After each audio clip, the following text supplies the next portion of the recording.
They said my chest has a charity of its own. And ever since I've known, my lungs have always been more sworn to give than take.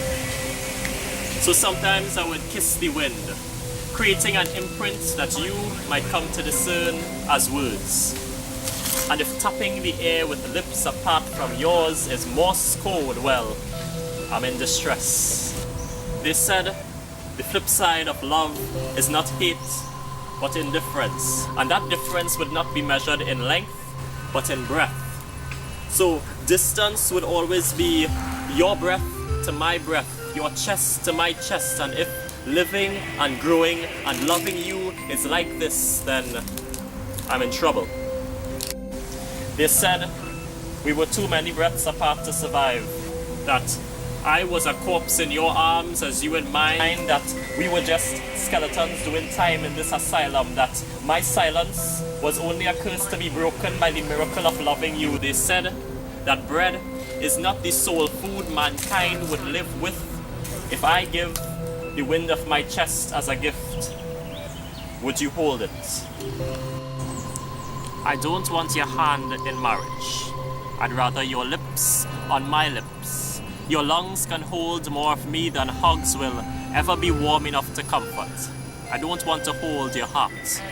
You see, organs are delicate things, could quickly crumble in the pits of my palms. They said that anything worth its grasp is bound to be broken. So, I'd rather hold your breath as you descend from the clouds, catching the wind as it sits at the wide open door of my mouth, and you could walk right in.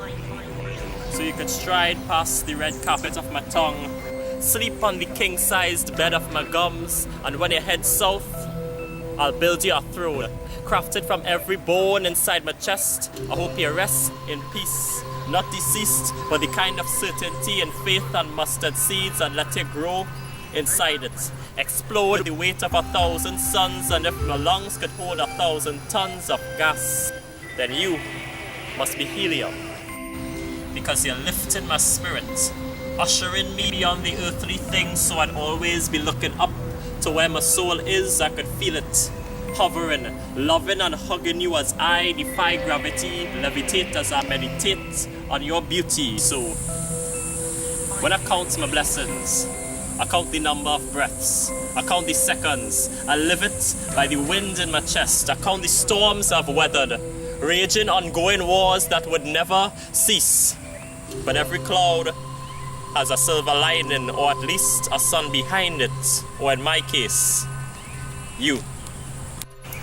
In a world where breath is an intermission between acts, where the sharpness of hyphens and commas and periods populate the empty spaces among us, we are trained to grow apart. Some will hold hands and walk with you, a promise of brighter days and forever stays, but your gaze will lie aloof amongst the clouds where you first found what it means to breathe.